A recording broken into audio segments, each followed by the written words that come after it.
Hello everyone, आप सभी का बहुत बहुत स्वागत है मेरे चैनल स्टडी विद सान्या में।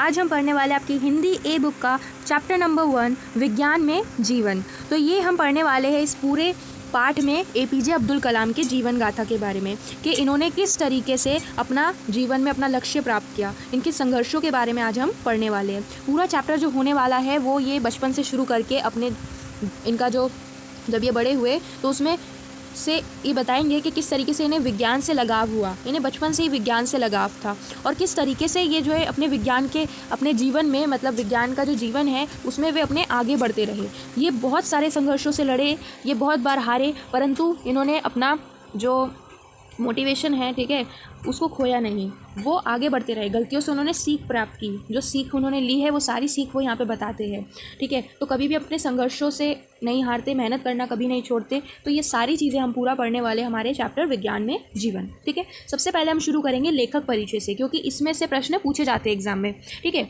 तो एपीजे अब्दुल कलाम, सबसे पहले इनका पूरा नाम क्या है तो आप ध्यान रखेंगे, इनका पूरा नाम है अबुल फकीर जैनुलाब्दीन अब्दुल कलाम, ठीक है। तो इनका पूरा नाम ये है। तो देखिए, एपीजे अब्दुल कलाम को कौन नहीं जानता होगा, सभी जानते हैं, है ना। तो एपीजे अब्दुल कलाम का जन्म तमिलनाडु के रामेश्वरम के धनुषकौडी गांव में 15 अक्टूबर 1931 को हुआ था। ध्यान रखेंगे इनका जन्म कब और कहाँ हुआ। उनका बचपन संघर्षों से भरा रहा है। कलाम साहब हमेशा सीखने की कला को महत्व देते हैं, ध्यान रखना इसको।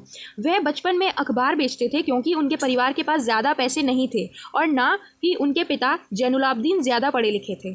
अब्दुल कलाम भारत के 11वें राष्ट्रपति रहे हैं। ध्यान रखेंगे कितने वे राष्ट्रपति हैं, 11वें राष्ट्रपति। वे एक गैर राजनीतिक व्यक्ति रहे हैं, पर फिर भी विज्ञान की दुनिया में चमत्कारिक प्रदर्शन के कारण इनके लोकप्रिय रहे कि देश ने उन्हें सिर माथे पर उठा लिया तथा सर्वोच्च पद पर आसीन कर दिया।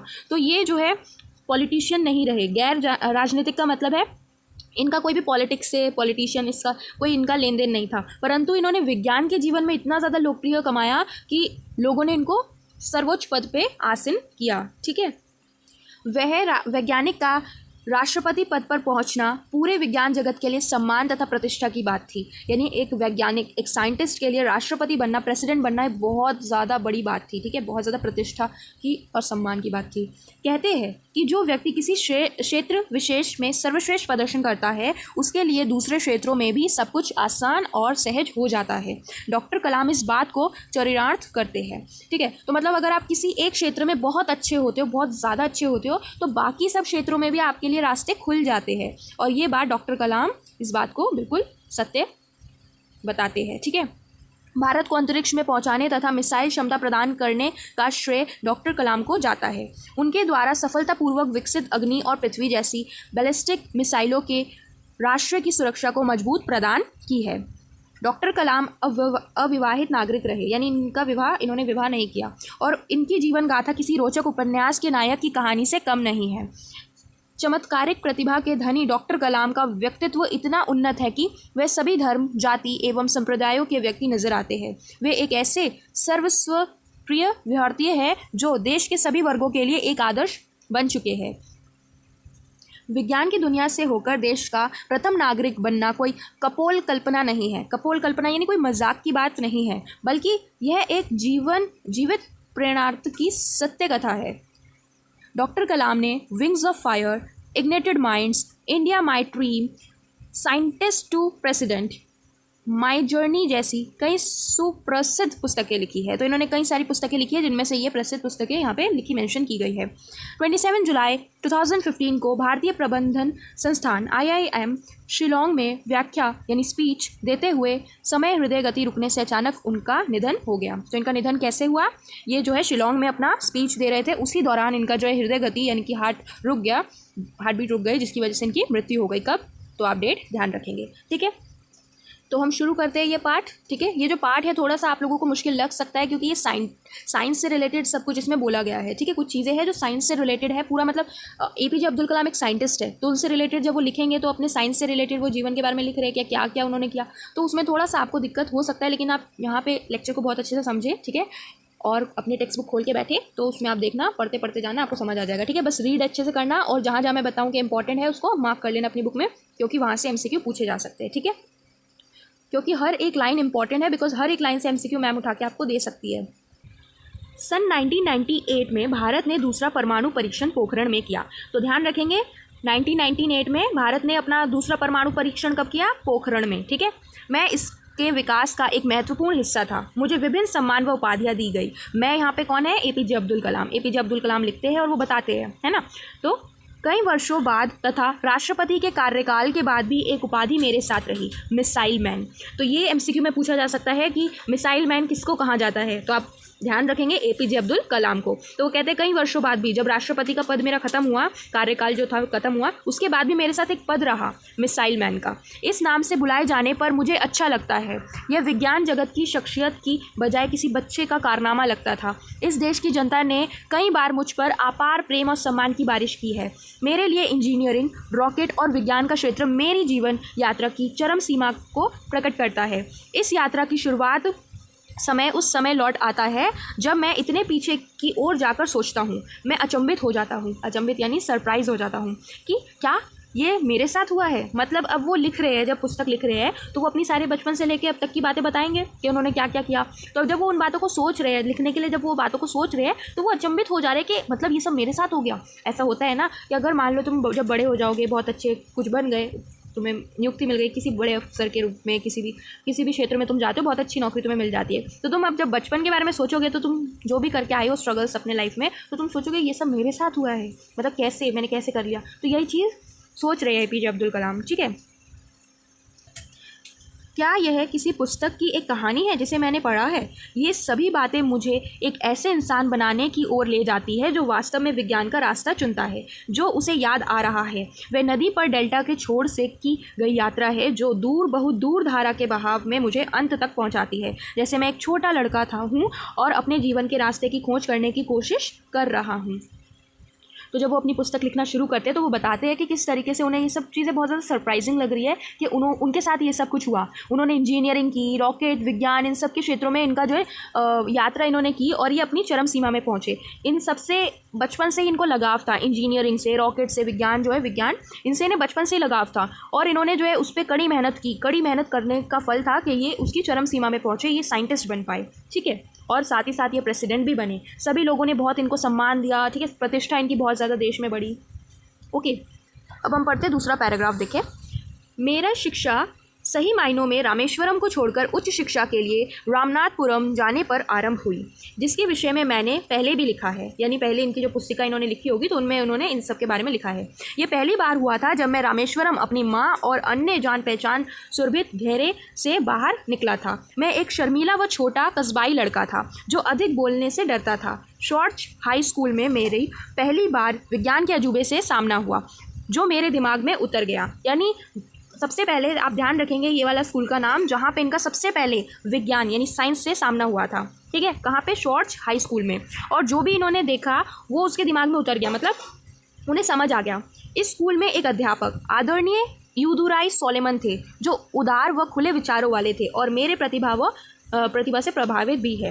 वे मेरे मार्गदर्शन बने। तो इनके मार्गदर्शन कौन बने? इनके आइडल, इनके मार्गदर्शक कौन बने? आदरणीय इंदुराई सोलेमन। ध्यान रखेंगे, एमसीक्यू में पूछा जाएगा कि इनके मार्गदर्शन कौन बने। तो रामेश्वरम जो है, रामेश्वरम में इनका प्राइमरी स्कूल था। प्राइमरी स्कूल में इन्होंने एडुकेशन लिया, अपना प्राइमरी एडुकेशन। तो वहाँ पे उनका कोई ये नहीं हुआ, लेकिन इनका जो सही मायनों में जो इनकी उच्च शिक्षा यानी जो इनका सेकेंडरी एडुकेशन था, कहाँ पे? रामनाथपुरम में। तो वहाँ से इनका शुरू हुआ। ठीक है, और इन्हें पहली बार अपने रामेश्वरम को छोड़कर, अपनी माता पिता को छोड़ के, ठीक है, अपने जितने भी जान पहचान वाले लोग हैं उनको छोड़कर इन्हें बाहर आना पड़ा। क्योंकि उस समय क्या होता था, छोटे छोटे कस्बे होते थे तो वहाँ पे आपको इतना ज़्यादा स्कूल फैसिलिटी नहीं मिल पाता था। ठीक है, तो अगर मतलब 1 से लेके 8 तक के जो स्कूल होते थे वो छोटे छोटे कस्बों में होते थे। उसके बाद अगर आपको हायर एडुकेशन करना है तो उसके लिए आपको बाहर जाना पड़ता था, वहीं पे आप नहीं कर पाते थे। तो इसी वजह से जो एपीजे अब्दुल कलाम है उन्हें जो है अपनी प्राइमरी एडुकेशन तो उन्होंने रामेश्वरम में कर ली, लेकिन अब जब उन्हें सेकेंडरी एडुकेशन अपना करना था तो उन्हें रामनाथपुरम के लिए मतलब अपने घर से बाहर निकलना पड़ा, मतलब घर से दूर उन्हें जाकर रहना पड़ा वहाँ पे उन्हें एडुकेशन के लिए। ठीक है, तो अपने परिवार से उन्हें दूर होना पड़ा। वो बताते हैं कि वो बहुत ज़्यादा छोटे थे, छोटे कस्बाई के लड़के थे और शर्मीले थे बहुत ज़्यादा। ठीक है, मतलब वो सबसे बोलने में भी डरते थे। ऐसा होता है ना कि बहुत ज़्यादा शाय पर्सन है ना, जो कि होता है। तो एक्सट्रोवर्ट होता है, एक इंट्रोवर्ट होता है ना। तो जो आपके APJ अब्दुल कलाम थे वो इंट्रोवर्ट थे, ठीक है, मतलब किसी से बात करने में भी उनको थोड़ा सा ये होता था, ठीक है, शर्मीले बहुत ज़्यादा थे, इंट्रोवर्ट थे, ठीक है। तो यही बताया गया है। अब ये बताते हैं कि जब ये शॉर्ट्स हाई स्कूल में गए, अपने रामनाथपुरम में शॉर्ट्स हाई स्कूल में, तो इनका सबसे पहले विज्ञान के अजूबे से इनका सामना हुआ। सबसे पहले इनका विज्ञान के जीवन से सामना हुआ। और यहाँ पर इनके एक स्कूल के अध्यापक थे आदरणीय इंदुराय सोलेमन। तो ये इनके बड़े ही खुले विचारों वाले व्यक्ति थे।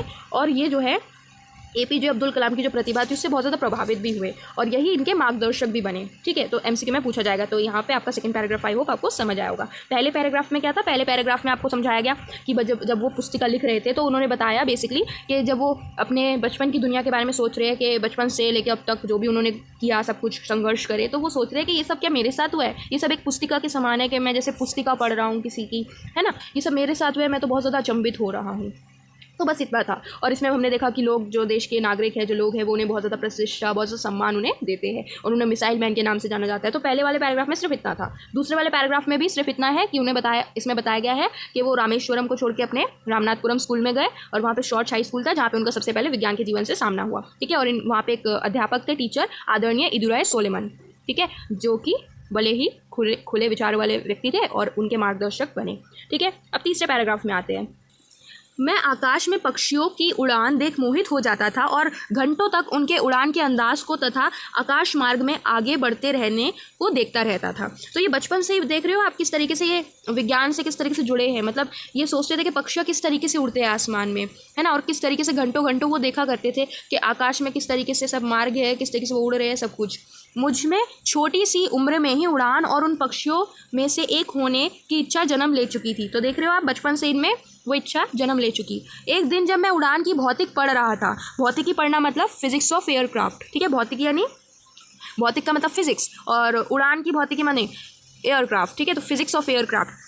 तो जब वे फिजिक्स ऑफ एयरक्राफ्ट पढ़ रहे थे तब आदरणीय इंदुराय सोलेमन हमारे विद्यार्थियों के समूह को समुद्र तट पर ले गए, ठीक है, जो समुद्र का तट होता है वहाँ पर ले गए। क्योंकि ये कहाँ से बिलोंग करते हैं भाई? तमिलनाडु से, बेसिकली साउथ वहाँ से। तो वहाँ पे आप देखेंगे कोस्ट लाइन तो है ही है, ठीक है। तो वहाँ पे आपके समुद्र तट है। तो वहाँ पर बेसिकली जो उनके टीचर थे इंदुराय सोलेमन, तो वो सभी विद्यार्थियों को, जिनमें APJ अब्दुल कलाम भी थे, तो उन सबको कहाँ ले जाते हैं? समुद्र तट पर ले जाते हैं।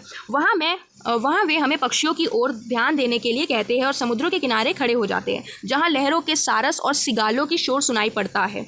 तो अब समुद्र तट पर लेके गए हैं तो वहाँ पे लहरें होंगी, लहरें उठेंगी, नबेंगी, ठीक है, मतलब इस तरीके से लहरें चलेंगी, उसकी आवाज़ आती है। फिर वहाँ सारस, सिगाल जो पक्षियाँ होते हैं उनकी आवाज़ें सुनाई पड़ती है, ठीक है। वे समुद्री धाराओं, वायु गति की, वैमानिकी तथा वायु बहाव की नई दुनिया को हमारे सामने खोलते हैं। मैं उन 15 वर्षीय विद्यार्थियों के समूह में से एक था। तो वहाँ पे कितने वर्ष के विद्यार्थी थे? 15 वर्ष के, ठीक है। तब वे 15 साल के थे, तब की वो बात बता रहे हैं। शायद तब उसके लिए यह विज्ञान का पाठ सबसे महत्वपूर्ण था। तो ये बताते हैं कि जब 15 वर्ष के हम लोग थे तो जब ये विज्ञान का पाठ हमें दिया जा रहा था तो ये बहुत ज़्यादा हमारे लिए ज़रूरी था। अचानक उस समय मेरा मोहित होने वाला विषय पूरी तरह से स्पष्ट और पारदर्शक हो गया था। मतलब इस सब्जेक्ट से, इस विषय से इन्हें बहुत ज़्यादा लगाव था, ठीक है। लेकिन यही विषय इनके लिए पूरी तरीके से स्पष्ट हो गया, बहुत ज़्यादा क्लियर हो गया और पूरी तरीके से इन्हें समझ आ गया कि कोई चीज़ हमें पसंद होती है, ठीक है, लेकिन हमें उसके बारे में नहीं पता। लेकिन अब वो चीज़ हमें पसंद तो है लेकिन उसके बारे में पता भी चल गया, क्लियरली बिल्कुल स्पष्ट हो गया उनके लिए, उनके सामने वो चीज़ स्पष्ट हो गई। यह इस प्रकार था मानो मैं बादल से घिरी एक खिड़की के पीछे देख रहा था। अब खिड़की खुल गई और मैं खुली आंखों से इस विशाल संसार को देखने लगा। मुझे अधिक जानकारी प्राप्त करने की प्यास लग रही थी। तो अब इन्हें अधिक से अधिक जानना था, ठीक है। ये कैसे होता है, ये कैसे होगा, तो मतलब अधिक से अधिक इनको जानना था।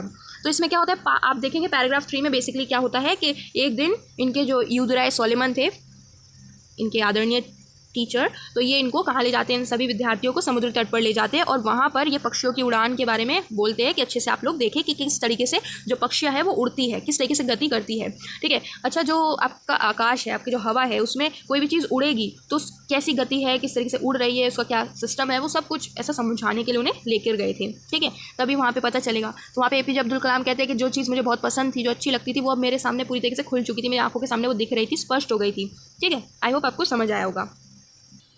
मेरा मार्ग विद्यालय में ही बना और फिर बाद में सेंट जोसेफ कॉलेज तिरुचिरापल्ली में।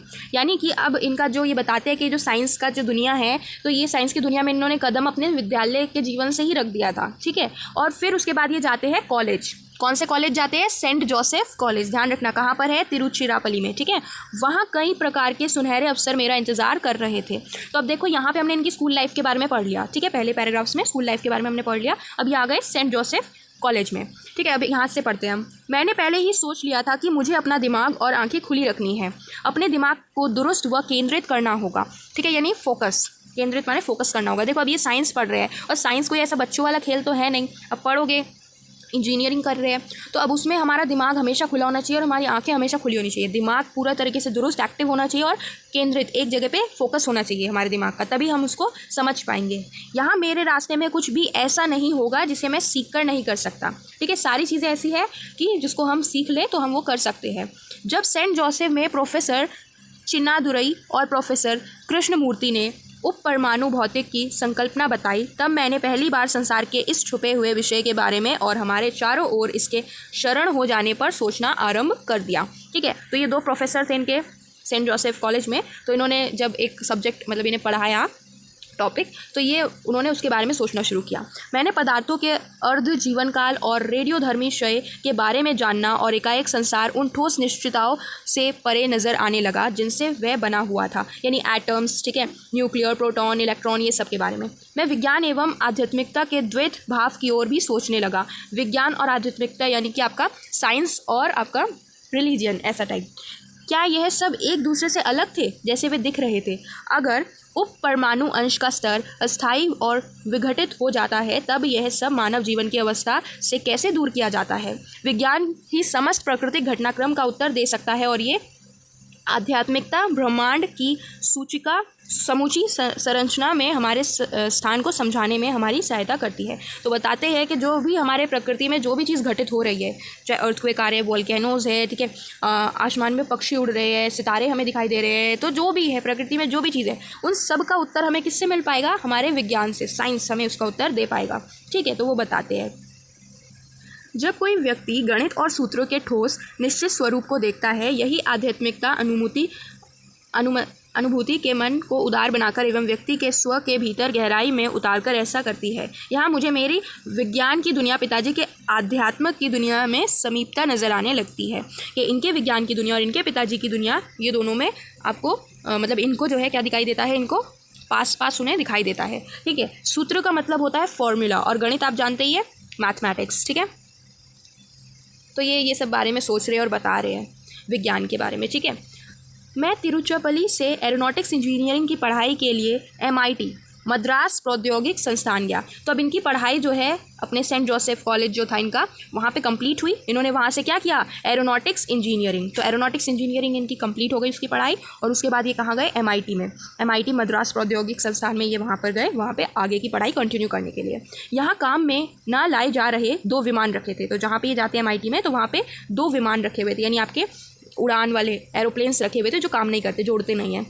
यह दृश्य मानव उड़ान को लेकर मेरी इच्छा पूरी कर रहा था। मैं पतंगे की तरह इस विषय की ओर आकर्षित हुआ और महसूस किया कि यह मेरा भविष्य या जीवन का लक्ष्य तब तक पूरा नहीं हो सकता जब तक मैं उड्डयन यानी उड़ान से जुड़ी गतिविधियों व प्रक्रियाओं की तरह तक नहीं जाता। MIT में 3 शिक्षकों ने मेरी अभिलाषा को साकार किया और मुझे वास्तविकता के धरातल पर ले गए। इनमें ऑस्ट्रियाई प्रोफेसर स्पॉन्डर ने मुझे वायुगति, प्रोफेसर KAV पडालाई ने एयरी स्ट्रक्चर डिज़ाइन और विश्लेषण तथा प्रोफेसर नरसिम्हा राव ने सैद्धांतिक वायुगति का अध्ययन कराया।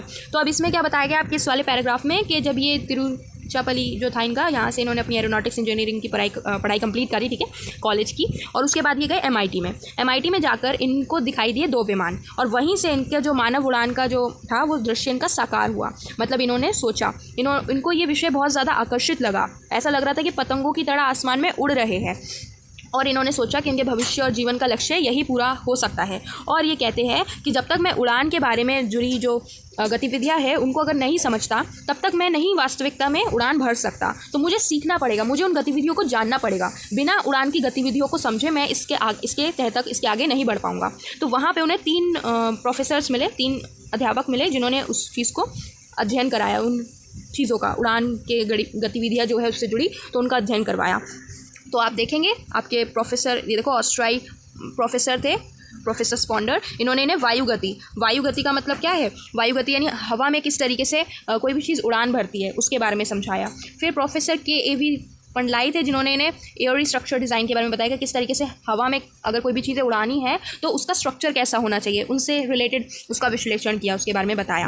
और फिर प्रोफेसर नरसिंहा राव थे, जिन्होंने उन्हें वायु गति के और भी अलग अलग चीज़ों का अध्ययन करवाया, समझाया। ठीक है, आई होप आपको यहाँ पे समझ आया ये वाला टॉपिक। ठीक है, ये 3 शिक्षक थे जिनके कारण मुझ में वायुगति के प्रति आकर्षण जागृत हुआ और सब स्पष्ट होता गया कि कैसे और क्यों वायु में वस्तुएं गतिमान होती है, यानी वस्तुएं जो भी चीज़ है वो कैसे हवा में उड़ती है उसके बारे में उन्हें समझ आया। इन 3 शिक्षकों के कारण, इन 3 टीचर्स के कारण मैं अपने आप में जटिल, गतिशील, अस्थायी दुनिया, गति के प्रकार एवं उलझी लहरों के महाजाल की खोज में खो गया। ठीक इसी समय मुझे वायुमान के आकार प्रकार स्पष्ट हुए और मैंने पूरे उत्साह से बाईप्लेन, एकतल वायुयान, पुंछ रहित विमान और कई अन्य अध्ययन के विषयों को पढ़ना शुरू कर दिया। समझ आया? ठीक है, तो ये बताते हैं कि यहाँ पे इनके 3 टीचर्स थे जिन्होंने उन्हें वायु गति के प्रति और ज़्यादा आकर्षित किया, और ये सभी उन चीज़ों को समझकर इनके बारे में पढ़ना, इन्होंने इन विषयों के बारे में पढ़ना शुरू किया कि किस तरीके से जो चीज़ें हैं वो आसमान में उड़ती है। ठीक है, यहाँ कई प्रकार की घटनाएं घटित हुई। जब मैं MIT में था मैंने स्वयं विज्ञान की दुनिया की खोज शुरू कर दी। यह सब उस समय हुआ जब देश की प्रगति में प्रधानमंत्री पंडित जवाहरलाल नेहरू वैज्ञानिक विकास पर विशेष बल दे रहे थे। मेरे चारों ओर, खासतौर पर शैक्षिक संस्थान में, मैंने यह पाया कि हमें सोचने के पारंपरिक तरीकों को पीछे छोड़कर आगे बढ़ना होगा। इस नए वातावरण का लाभ उठाना होगा। उत्तम होगा कि हम वैज्ञानिक तरीकों से ज्ञान की खोज करें। तो ये बताते हैं कि जब ये MIT में आ गए तो इन्होंने खुद से विज्ञान की खोज शुरू कर दी।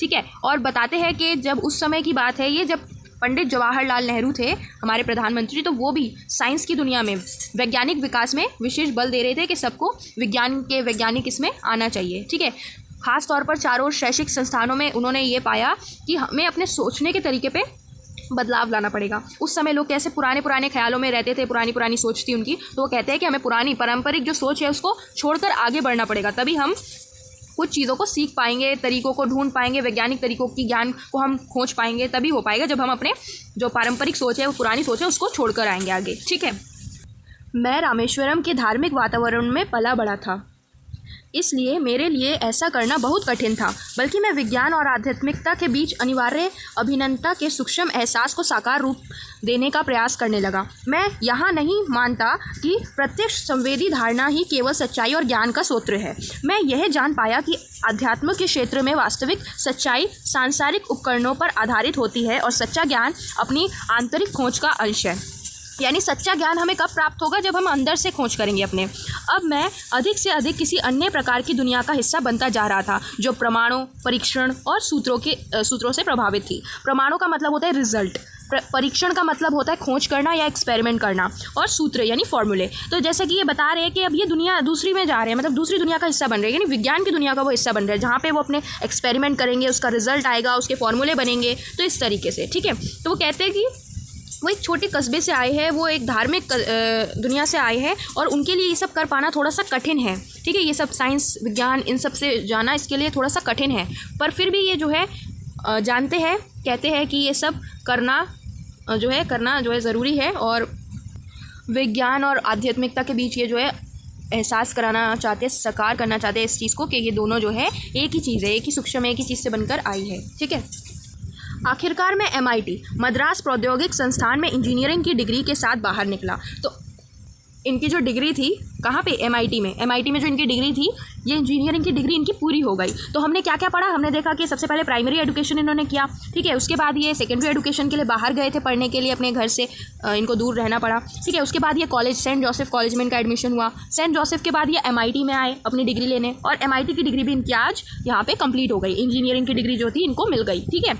अब तक मैंने मिसाइल और रॉकेट की दुनिया के बारे में बहुत अधिक जान लिया था और समझ गया था कि किस दिशा में मैं जा रहा हूँ। यह मेरी प्रगति और भविष्य का हिस्सा है। जब मैं यह सब जान गया तो इस संसार की खोज के लिए द्वार खुल गए और अब मैं आकाश में ऊंची उड़ान भरने का कार्य कर रहा था। मतलब अब इन्होंने सब पढ़ाई कर ली, ठीक है, रॉकेट और मिसाइल की जो दुनिया है उसके बारे में अब ये बहुत कुछ जान चुके थे, क्योंकि इन्होंने इंजीनियरिंग की है ना, उससे रिलेटेड है ना, रॉकेट साइंस से रिलेटेड इन्होंने इंजीनियरिंग की, तो इसमें इन्होंने सब कुछ पढ़ा और इन्हें बहुत सारा ज्ञान अभी इकट्ठा हो चुका है। अब ये कहते हैं कि अब ये मेरे भविष्य का हिस्सा है, मेरे प्रगति का हिस्सा है। और अब मेरे लिए संसार के द्वार खुल चुके हैं, यानी अब मेरी पढ़ाई हो गई। अब मैं क्या करूँगा, अब मैं आकाश में ऊंची उड़ान भरने के कार्य में रहूँगा। मतलब अब वो रॉकेट बनाएंगे, एरोप्लेन्स वगैरह, इन सबको बनाने में जुटे रहेंगे। ठीक है, तो अब हम यहाँ पे इनके अब देखेंगे किस तरीके से इनके प्रोजेक्ट्स, परियोजना है हवाई यान से रिलेटेड, तो वो सब किस तरीके से बनाते हैं और सब कुछ अब हम आगे के इसमें पढ़ेंगे। तो ये आगे वाला थोड़ा सा हमारे लिए डिफ़िकल्ट हो सकता है, पर ये डिफ़िकल्ट नहीं होगा, मैं आपको बहुत अच्छे से समझा दूंगी। ठीक है, सो बेफिक्र हो जाइए आप। देखिए, तो अब यहाँ पे इनकी पढ़ाई कंप्लीट हो गई। ठीक है, इन्होंने इंजीनियरिंग की डिग्री इन्हें मिल गई और इन्होंने बहुत कुछ रॉकेट और साइंस की दुनिया से इन्होंने सीख लिया। ठीक है, अब ये उड़ान के लिए कार्य पर जुटे हैं। मतलब अब ये क्या बनाएंगे, अब ये साइंटिस्ट है तो साइंटिस्ट तो कुछ बनाते ही है ना, तो अब ये जो है क्या, इन्होंने पढ़ाई अपनी पूरी कर ली, अब ये जो है उड़ान से रिलेटेड चीज़ों को बनाएंगे। ठीक है, जैसे एरोप्लेन बनाना या फिर कोई भी वायुयान बनाना जो हवा में उड़े, तो उन सारी चीज़ों का वो बनाने का प्रयास यहाँ कई वर्षों बाद DTD&P एयर में विभिन्न समूह का हिस्सा बन गया। तो यहाँ पे बताते हैं APJ अब्दुल कलाम के उनका जो है कई वर्षों बाद, जब जैसे इनका कॉलेज कंप्लीट हुआ, ठीक है, फिर उसके बाद इनका जो MIT में इनका जो इंजीनियरिंग था उसकी डिग्री उनकी कंप्लीट हुई, तो उसके कई वर्षों बाद उनका DTD&P एयर में इनका अलग अलग ग्रुप्स के में अलग अलग ग्रुप्स का ये हिस्सा बने। ठीक है, समूह यानी ग्रुप, तो अलग अलग समूह का ये हिस्सा बने। यह हॉट कॉकपिट क्षेत्र कहलाता है और इसको क्या कहा जाता है, एक हॉट कॉकपिट क्षेत्र। हॉट कॉकपिट क्षेत्र क्या होता है, जहाँ विमान चालक और उसके साथी बैठते हैं, उसको बोलते हैं हॉट कॉकपिट क्षेत्र। ठीक है, जैसे एरोप्लेन होता है तो एरोप्लेन में जिस जगह पर विमान चालक बैठता है, यानी जो चलाएगा एरोप्लेन को, और उसके साथ जो उसके साथी बैठते हैं, ठीक है, उसके साथ एक और विमान चालक बैठते हैं और एक दो, तो वो जो लोग हैं उनको, वो जो एरिया है जहाँ पे वो बैठते हैं विमान चालक और जहाँ पे हवाई जहाज उड़ाया जाएगा, तो उस एरिया को बोलते हैं हॉट कॉकपिट क्षेत्र। ठीक है, जहाँ प्लेटफॉर्म में जाने और सीधा उतरने की प्रणाली एवं रूपरेखा तैयार की जाती है। ये सब बैंगलोर के एरोनॉटिकल डेवलपमेंट एस्टैब्लिश ADE में होता था। कहाँ पे होता था, तो यहाँ लिखा हुआ है। वहाँ मैंने अनुभव किया कि मुझे कुछ हटकर करने का पहला बड़ा अवसर मिला है।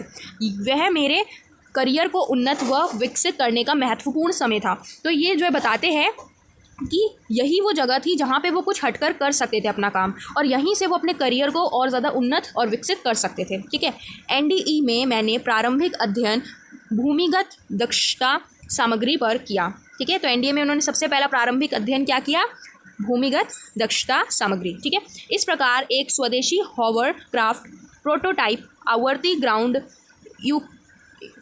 इक्विपमेंट मशीन GEM के रूप में डिज़ाइन करके तैयार करना था। तो क्या तैयार करना था, तो ये यहाँ पे इन्होंने लिखा हुआ है कि इस प्रकार मुझे यहाँ पे स्वदेशी हॉवर क्राफ्ट जो है प्रोटोटाइप आवर्ती ग्राउंड इक्विपमेंट मशीन तैयार करनी थी। ठीक है, तो ये एक साइंटिफिक मशीन है जो इन्हें तैयार करनी थी। NDE के निर्देशक डॉक्टर मेदी रत्ता के 4 लोगों की एक टीम बनाई और मुझे उसका प्रमुख बनाया गया। तो NDA में एक निर्देशक थे जो निर्देशित करेंगे कि कैसे क्या करना है, तो उसके डॉक्टर मोदी रत्ता थे, जिन्होंने 4 लोगों की एक टीम बनाई जिसमें 4 लोग थे और मुझे उसका प्रमुख बनाया गया। ठीक है, यानी लीडर बनाया गया एक तरीके से, जो कि निर्देश देंगे। यह हमारे लिए एक बड़ी चुनौती थी। ठीक है, इस प्रकार की प्रौद्योगिकी के लिए कोई साहित्य नहीं था, कोई अनुभवी व्यक्ति नहीं था जिससे हम सलाह ले सकते थे। इसके लिए कोई पहले से निर्मित रूपरेखा या मानक नहीं था जिसका हम प्रयोग कर सकते, बल्कि इस कार्य के लिए हमारे समूह को आगे बढ़ने के लिए ऐसा कुछ भी नहीं था, केवल यह जानकारी के अलावा कि हमें सफल फ्लाइंग मशीन बनानी थी। ठीक है, तो देखो क्या होता है कि इन्हें जो मिला, इनको जो टास्क, इनको जो प्रोजेक्ट मिला, तो ये बहुत बड़ी चुनौती वाला था, क्योंकि इनका जो ग्रुप था, इनके पास ना ही तो कोई साहित्य था, कुछ भी लिखा हुआ, कोई भी अनुभवी व्यक्ति नहीं था जो उनको समझा सके, उन्हें सलाह दे सके कि किस तरीके से काम को शुरुआत करनी है, कैसे आगे बढ़ाना है। कोई भी इनके पास रूपरेखा, कोई भी माइंड मैप, कुछ भी नहीं था। इनके पास कुछ भी ऐसी चीज़ नहीं थी जिनसे इन्हें मदद मिल सके। सिर्फ और सिर्फ ये इनको जानकारी थी कि इन्हें बनाना क्या है, सफल फ्लाइंग मशीन। सफल फ्लाइंग मशीन मतलब कि ऐसी मशीन बनानी है जो चले, उड़े, तो वैसा उन्हें बनाना था। सिर्फ इतने बात का उन्हें पता था। जैसे हमारे साथ भी कभी होता है कि अगर स्कूल में कोई प्रोजेक्ट मिला है आपको, तो वैसे तो स्कूल में जो प्रोजेक्ट मिलता है उसके लिए आपके टीचर्स आपको गाइड कर देते हैं। ठीक है, और इंटरनेट से भी आपको बहुत सारी चीज़ों का अवेलेबल हो जाता है कि आपको कैसे बनाना है, उसकी रूपरेखा आपको कैसे ना कैसे पता चल जाती है। लेकिन उस समय इनके पास इंटरनेट तो था नहीं कि वो इंटरनेट में सर्च करेंगे, और ना ही उनके पास कोई ऐसे अनुभवी व्यक्ति थे, ना ही उनके पास कोई बुक्स थी, साहित्य था जिसके थ्रू वो समझ सके कि उन्हें क्या बनाना है। सिर्फ उन्हें इतना पता था टॉपिक क्या है, बस, और कुछ नहीं पता उन्हें। तो ये बहुत बड़ा इनके लिए टास्क था।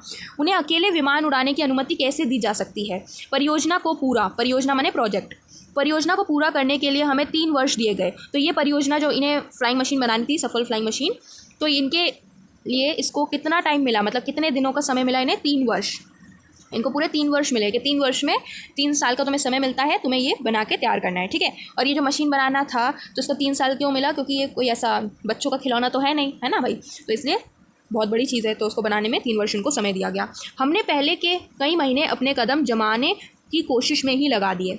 तब मैंने एक लक्ष्य तय किया कि हमें सिर्फ उपयुक्त हाईवेयर के साथ आगे बढ़ने की आवश्यकता है और जैसे जैसे वे सामने आते जाए उनका प्रयोग किया जाए। इस बड़ी चुनौती के बावजूद यह परियोजना मेरे मन के करीब थी और मेरी कल्पना ऊंची उड़ान भर रही थी। कई महीनों के बाद हमने रूपरेखा की प्रक्रिया के विकास में गति पकड़ ली। तो अब ये बता रहे हैं, यहाँ से शुरू होगा आपका कि ये किस तरीके से इनको एक प्रोजेक्ट मिलता है, ठीक है, कि इनको एक फ्लाइंग मशीन बनानी थी जो उड़े, तो वो फ्लाइंग मशीन इन्हें बनानी थी। तो सबसे पहले इनका जो परियोजना था यहाँ से शुरू होता है और किस तरीके से ये बनाने वाले हैं, ठीक है। इनकी मदद के लिए कोई भी नहीं था, इनको किसी भी तरीके का इनके पास कुछ भी नहीं था जिसके थ्रू ये जो है समझ के बना पाए। तो सब कुछ इन्हें खुद करना था, तो ये बहुत बड़ी चुनौती थी। और साथ ही साथ ये जो परियोजना, ये जो प्रोजेक्ट है, ये बड़े दिल के करीब थी। किनके? APJ अब्दुल कलाम जी के, ठीक है।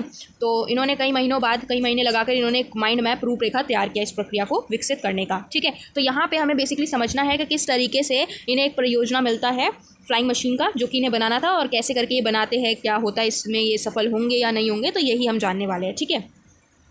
अब मैं अधिक दृढ़ निश्चयी एवं आत्मविश्वास से परिपूर्ण था, लेकिन छोटे कस्बे की मध्यम वर्ग की जड़ें अभी भी मेरी आत्मा में बसी थी। तो वो बताते हैं कि वो बहुत ज़्यादा दृढ़ निश्चयी थे, ठीक है, और आत्मविश्वास यानी कि सेल्फ कॉन्फिडेंस उनमें पूरी तरीके से भरा हुआ था, क्योंकि सेल्फ कॉन्फिडेंस होना बहुत ज़्यादा ज़रूरी है। तुम्हें खुद पे विश्वास होना चाहिए। कोई भी काम कर रहे हो तो खुद पे विश्वास रखो कि हाँ मैं ये कर सकता हूँ, ये कर सकती हूँ, है ना। तो ये जब होगा तभी जाके हम कुछ कर सकते हैं। लेकिन वो बताते हैं कि मेरे पास निश्चय भी दृढ़ था, आत्मविश्वास भी था, लेकिन उसके बावजूद मैं भी एक छोटे कस्बे से आया हुआ एक मध्यम वर्ग का था, तो जो मेरी जो आत्मा है वो उसी में बसी हुई थी, है ना। मैं ऐसी दुनिया में आ गया था जहाँ दूसरों को कार्य करने का निर्देश देना था। यानी अब उन्हें क्या बनाया गया? प्रमुख बनाया गया ना। जो टीम बनी थी 4 लोगों की टीम, उसमें उन्हें प्रमुख बनाया गया था। यानी उन्हें निर्देश देना था लोगों को कि किस तरीके से काम को करना है। और निर्देश देना भी कोई आसान बात नहीं होती। सबसे पहले खुद को पता होना चाहिए, तभी तो निर्देश देंगे ना। तो ऐसा, तो ये एक इनके लिए बड़ा टास्क था, ठीक है। जबकि मुझे वरिष्ठ सहयोगियों के सवाल और शंकाओं का भी सामना करना था। निर्देश तो देना ही देना था, साथ ही साथ जो उनके सीनियर कोवर्कर्स हैं, वरिष्ठ सहयोगी यानी सीनियर कोवर्कर्स, तो उनके जो सीनियर कोवर्कर्स हैं उन्हें भी उनके सवाल और जवाब, जो उनकी शंकाएं हैं, जो भी वो उनसे सवाल पूछेंगे APJ अब्दुल कलाम से कि कैसे किया, क्यों किया, तो उनके सवालों और उनकी शंकाओं का मुझे सामना करना था, उनका जवाब देना था। मुझ पर ऐसा प्रभाव पड़ रहा था मानो लोहे को आँख से तपाया जा रहा हो। मतलब ये बड़ी ही मुश्किल में उस दौर पर पड़ गए थे, ठीक है। मतलब जैसे कैसा होता है कि मान लो आपके एग्जाम्स और आपने कुछ भी नहीं पढ़ा, ठीक है, अब आपको वो पढ़ना है, इतने सारे सब्जेक्ट्स है वो सबको पढ़ना है, तो आपका वैसा होता है ना, माइंड एकदम से, आपको पूरी बॉडी, आपका पूरा दिल और दिमाग ऐसा होता है कि भाई मतलब कुछ भी नहीं, मतलब बहुत ज़्यादा बोझ है सर पर। तो ठीक वैसे इनका हो रहा था हाल। तो आप एक्सपीरियंस कर सकते हो अपने एग्जाम से, इसलिए मैंने आपका एग्जाम का नाम लिया कि आपने कुछ नहीं पढ़ा और आपके बहुत ज़्यादा प्रेशर है कि आपको पास होना है या अच्छे नंबर लाने हैं। तो वैसा जैसा होता है ठीक वैसा ही, उससे भी ज़्यादा, ठीक है। ये तो एग्ज़ाम तो फिर भी ठीक है, लेकिन उससे भी ज़्यादा इन पर बोझ था। तो इसलिए इन्होंने बोला है कि ऐसा लग रहा था कि मानो लोहे को तपाया जा रहा हो आग में, ठीक है। मेरे जैसे लोग आंतरिक दृष्टि से संकोची होते हैं जो शहरी साथियों के अलग पृष्ठभूमि से आते हैं। मतलब ये शहरी तो नहीं थे ना, ये अलग किसी छोटे कस्बे से आए हुए व्यक्ति थे। वे तब तक सामने नहीं आना चाहते जब तक कोई उन्हें केंद्र बिंदु की ओर धकेलता नहीं है। तो अपने बारे में वो बताते हैं और उन्हीं की तरह ऐसे लोगों के बारे में बताते हैं कि जिन लोगों को जब तक कॉन्फिडेंस नहीं दिया जाता कि हाँ भाई तुम अच्छे से कर रहे हो, ठीक है, उनको प्रोत्साहित नहीं किया जाता, तब तक वो जो है नहीं कर पाते उस काम को, है ना। उन्हें जब तक केंद्र बिंदु में धकेला नहीं जाता तब तक उनसे वो सामने नहीं आ पाते। तो इस तरीके के APJ अब्दुल कलाम बताते हैं कि मैं इस तरीके का व्यक्ति था। मैं समझ गया था कि मुझे वह पुश मिल चुका है और मैं हावरक्राफ्ट परियोजना की सफलता के लिए अपना ज्ञान व श्रम लगाने के लिए कृत संकल्प हो चुका था। यानी कि अब ये जो हावरक्राफ्ट इनको परियोजना मिला है, इसकी सफलता के लिए इन्हें ज्ञान भी है और इनको श्रम भी बहुत ज़्यादा करना है। तो उसके लिए वो संकल्प हो चुके हैं कि हाँ भाई मैं ये सब चीज़ें करूँगा। संगठन के भीतर ऐसे अनेक व्यक्ति थे जो इस परियोजना की प्रासंगिकता तथा इस पर समय तथा धन लगाने के लिए औचित्य पर प्रश्न उठाते थे। अब इस परियोजना में कुछ ऐसे व्यक्ति थे, बहुत सारे अनेक व्यक्ति थे जो कि पूछते थे कि क्यों हमें इस पे समय लगाना है अपना, क्यों हमें अपना धन लगाना है। पैसा भी लगेगा ना, कुछ बनाओगे तो पैसा भी लगेगा उस चीज़ में, तो पैसा लगेगा, समय लगेगा, ठीक है, श्रम लगेगा, अपना मेहनत लगेगी, तो वो हमें क्यों करना है, उस पर कुछ लोग प्रश्न भी उठाया करते थे, ठीक है। वे मेरी भूमिका पर सवाल उठा रहे थे, लेकिन मेरी टीम और मैं केवल अपना सिर नीचे किए चुपचाप काम करते रहे। हम धीरे धीरे हर अवस्था से गुजरते गए और प्रोटोटाइप आकार लेने लगा। जैसे कि पहले MIT में प्रोफेसर श्रीनिवास ने मेरा डिज़ाइन कार्य रद्द कर दिया था और मैं लगातार 2 रात कार्य करता रहा था। मैं पुनः उसी स्थिति में आ चुका था। तो वो बताते हैं कि MIT में उनके एक प्रोफेसर श्रीनिवास थे, तो उन्होंने उनके डिज़ाइन को ना रद्द कर दिया था, जो उन्होंने डिज़ाइन बनाया था उसको रद्द कर दिया। अब जब रद्द कर दिया कि डिज़ाइन नहीं चलने वाला, तो अब उन्होंने 2 रातों तक, पूरे 2 रात उन्होंने लगातार उस काम पर मेहनत करी और दोबारा से उसको तैयार किया। वो बताते हैं कि वो दोबारा उसी स्थिति में आ गए थे। मानो आपने कोई प्रोजेक्ट बनाया, ठीक है, वोल्केनो बनाया मान लो आपने प्रोजेक्ट एग्जाम्पल के तौर पे, और वो आपने अपने टीचर को दिखाया। अब आपके टीचर ने रिजेक्ट कर दिया उसे कि नहीं सही नहीं बना, दोबारा बनाओ। तो अब वहीं पे आपको क्या होगा, पूरा उसको दोबारा से बनाना पड़ेगा। तो उसी स्थिति में आप वापस आ जाओगे जहाँ से आपने शुरू किया था। तो वो वही बता रहे हैं, मेरे मन अविश्वसनीय रूप से लचीला हो गया था। जब ऐसा होता है कि आपने कोई बड़ी लगन से, बड़ी मेहनत से कोई प्रोजेक्ट बनाया और उसको कैंसिल करवा दिया गया है ना, मना कर दिया कि नहीं ये गलत है, तो फिर आपको फिर से दोबारा से बनाना पड़ेगा। तब आपका जो आत्मविश्वास होता है वो लचीला हो जाता है, मतलब आप में और कॉन्फिडेंस नहीं रहता। आप सोचते हो कि भाई क्या हो गया, है ना, तो वो आत्मविश्वास, कॉन्फिडेंस लूज़ हो जाता है हमारा। लेकिन APJ अब्दुल कलाम बताते हैं कि मतलब मुझे मेरा जो प्रोजेक्ट है वो कैंसिल कर दिया, लेकिन उसके बावजूद भी मैंने अपना आत्मविश्वास को नहीं खोया। लचीला हो गया था कुछ देर के लिए, थोड़ा लूज़ कर लिया था अपना कॉन्फिडेंस, लेकिन फिर से उसको रीगेन किया और दोबारा से मेहनत करी। जो भी मेरी सफलता, ऐसा नहीं कि सफलता एक बार कुछ बनाया और मुझे सफलता प्राप्त हो गई, नहीं, कई बार रिजेक्ट हुआ, कई बार मना हुआ, कई बार गलत हुआ, ठीक है, लेकिन उसके बावजूद भी मैंने अपना हार नहीं मानी। मैं उस काम पे लगातार लगन से, पूरी लगन से करता रहा, ठीक है। तो यहीं पे हम देखेंगे किस तरीके से होता है सब कुछ। मेरा मन अविश्वसनीय रूप से लचीला हो गया था, ये बता दिया। जब मेरा मन मस्तिष्क खुलता था तो कोई बाधा आड़े नहीं आ सकती थी। मतलब जब उनका दिमाग खुलता था, ऐसा होता है कि एक टाइम होता है जब हमारा दिमाग बहुत ज़्यादा एक्टिव होता है, तो उस समय फिर कोई बाधा उनके आड़े नहीं आती थी, है ना। खुद पर विश्वास ऐसी परिणति है जिससे आपसे कोई नहीं छीन सकता। अपने ऊपर विश्वास रखो, किसी पर रखना नहीं रखना मत रखो, लेकिन अपने ऊपर विश्वास रखो कि तुम ये काम कर सकते हो। तो उसके बाद फिर कोई और ऐसी चीज़ नहीं है जो तुम्हें ज़रूरत है, ठीक है। तो तुम अपने ऊपर विश्वास रखो। जैसे एग्ज़ाम देने जाओगे तो एग्ज़ाम के लिए पढ़ाई कर रहे हो, तो ये सोचो कि तुम अपने ऊपर विश्वास रखो कि हाँ तुम कर सकते हो। जब तुम कर सकते हो, तुम सोचोगे ना अपने मन में, तो तुम कर पाओगे, ठीक है। तो ये सबसे बड़ी चीज़ होती है कि अपने ऊपर विश्वास रखना, सेल्फ कॉन्फिडेंस होना। अच्छा, सेल्फ कॉन्फिडेंस ऐसा भी नहीं होना कि भाई ओवर कॉन्फिडेंट हो जाना, लेकिन हाँ ओवर कॉन्फिडेंट नहीं होना, सेल्फ कॉन्फिडेंस होना है, ठीक है। हाँ मैं कर सकता हूँ या कर सकती हूँ, ठीक है, और फिर उस काम पे मेहनत करना। इस परियोजना को नंदी नाम दिया गया और रक्षा मंत्री VK कृष्ण मेनन ने हमें आशीर्वाद दिया। तो ये जो प्रोजेक्ट ये बना रहे थे, परियोजना बना रहे थे, इसको क्या नाम दिया गया, नंदी। ध्यान रखना, MCQ में पूछा जा सकता है, क्या नाम दिया गया, नंदी, ठीक है। और जो रक्षा मंत्री थे, ठीक है, डिफेंस मिनिस्टर थे VK कृष्ण मेनन, उन्होंने उन्हें आशीर्वाद दिया इस कार्य के लिए। वे दृढ़ विश्वास रखते थे कि यह भारत में रक्षा उपकरणों में विकास की शुरुआत है। वे उत्कंठा से हमारे कार्य को देख रहे थे और 1 वर्ष के बाद वे हमारी कार्य प्रगति का परीक्षण कर रहे थे। उस समय डॉक्टर मेहंदी रत्ता ने उन्होंने कहा, कलाम और उसकी टीम का कामयाबी अवश्य मिलेगी, कलाम और उसकी टीम को कामयाबी अवश्य मिलेगी। तो क्या होता है कि ये जो प्रोजेक्ट ये बना रहे थे, तो उसको नंदी नाम दिया गया रक्षा मंत्री के द्वारा, VK कृष्ण मेनन। और ये जो है बड़े ही दृढ़ निश्चय से, दृढ़ विश्वास से जो है उस कार्य को देख रहे थे जो कि बनाया जा रहा था, ठीक है। कौन, कृष्ण मेनन, ठीक है। और ये मानते थे कि रक्षा उपकरणों में, रक्षा के जो डिफेंस इक्विपमेंट्स है उसमें ये विकास करेगा, इसकी विकास की शुरुआत यहाँ से होगी, ठीक है। और वो फिर अगले वर्ष उन्होंने जो है हमारे कार्य जो प्रगति पे चल रहा था, मतलब जो हमारा काम था जो हो रहा था, उसका उन्होंने परीक्षण यानी उनका उसको चेक भी उन्होंने किया। फिर डॉक्टर मेहंदी रत्ता थे जिन्होंने बताया कि कलाम और उसकी जो टीम है वो अवश्य कामयाबी हासिल करेगी, ठीक है। हम सचमुच कामयाब हो गए थे। 3 वर्ष बीतने से पहले ही हमारी पूरी तरह से कार्यशील प्रोटोटाइप तैयार कर लिया था और हम मंत्री को दिखाने के लिए तैयार थे। तो अब इन्हें 3 वर्ष का समय मिला था। जब हमने पढ़ा था तो हमने क्या देखा, 3 वर्ष का इन्हें समय मिला था बनाने के लिए एक सफल फ्लाइंग मशीन, है ना। तो अब उसका नाम ही दिया गया नंदी, ठीक है, ध्यान रखना। तो ये जो है 3 वर्ष हुए भी नहीं कि उससे पहले इनका तैयार हो चुका था, 3 वर्ष कंप्लीट नहीं हुआ उससे पहले इनका तैयार हो गया और अब ये मंत्री को दिखाने के लिए तैयार है। कृष्ण मेनन नंदी से उड़ान भर रहे थे और मैं उसे उड़ा रहा था। तो कृष्ण मेनन जो है नंदी के ऊपर बैठे और वो जो है विमान को चला रहे थे। कौन, APJ अब्दुल कलाम। मैं कौन है यहाँ पे, APJ अब्दुल कलाम। हालांकि सतर्कता की दृष्टि से कुछ और ही व्यवस्था आवश्यक थी और मैंने पहली बार आनंद एवं कुछ करने की अनुभूति महसूस करी। क्या होता है कि आप कुछ चीज़ बनाते हो और जब वो सफल हो जाती है तो आपको बहुत आनंद आता है, बहुत ज़्यादा आप खुश होते हो अंदर ही अंदर, है ना। ये हमारे ज्ञान और टीम वर्क का फल था। हमारा ज्ञान और जो टीम वर्क उन्होंने मेहनत करी थी उसका ये फल था। इस देश में पहली बार ऐसा दुआ नहीं है, यहाँ पे हुआ होगा, ठीक है। इस देश में पहली बार ऐसा हुआ। दुर्भाग्यवश नंदी की कहानी सुखांत नहीं रही। यानी नंदी जो था वो पहले तो सक्सेसफुल हुआ, लेकिन उसके बाद इसकी कहानी पूरी तरीके से आप नहीं बोलेंगे कि सुखांत है, ठीक है। इसके बाद क्या होता है देखो, जब कृष्ण मेनन अपने पद पर नहीं थे, तब उनके उत्तराधिकारियों ने उस हॉवरक्राफ्ट के उपयोग से ज़्यादा उम्मीद नहीं लगाई। तो जब कृष्ण मेनन हट गए अपने पद से और उनके जो दूसरे उत्तराधिकारी है जब वो उस पद पर आए, तो जो हॉवरक्राफ्ट के जो उपयोग थे तो उनको उससे उम्मीद नहीं हुई, ठीक है, उन्होंने कुछ उम्मीद इनसे नहीं लगाई। देखो कृष्ण मेनन ने बहुत ज़्यादा उम्मीद लगाई, ठीक है, उन्होंने इसको चेक भी किया, ठीक था सब कुछ, उन्होंने आशीर्वाद दिया सब, लेकिन उसके बाद जब उनके उत्तराधिकारी आए, कुछ दूसरे मिनिस्टर्स आए, ठीक है, तो फिर उन्होंने इस क्राफ्ट को जो है हॉवरक्राफ्ट को इसका इतना उपयोगी नहीं माना, ठीक है, तो इस वजह से बोला गया है कि दुर्भाग्यवश नंदी की कहानी इतनी सुखांत नहीं है, ठीक है।